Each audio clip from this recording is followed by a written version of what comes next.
A cidade de Florianópolis se destaca por oferecer uma vasta gama de mecanismos de apoio. É nesse cenário de inovação e dedicação que a Key2Enable, estabelecida em Abu Dhabi, no Emirados Árabes, e que integra o grupo empresarial brasileiro Acticom, encontrou o local perfeito para desenvolver o teclado TICS.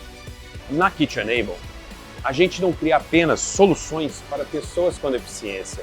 Nós criamos tecnologia para melhorar a vida das pessoas. E a Produza foi a fábrica que nós escolhemos para levar nossa missão para todo mundo. Nossa equipe de engenharia e produção abraçou o projeto da Key2Enable, pois, além de único, o impacto social é imenso. O programa educacional TICS Letramento está presente no dia a dia de mais de 15 mil estudantes.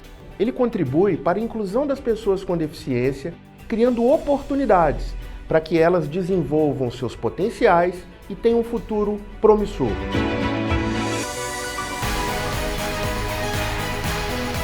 We are thrilled to share that Key2Enable has formed a meaningful partnership with Zayed Higher Organization.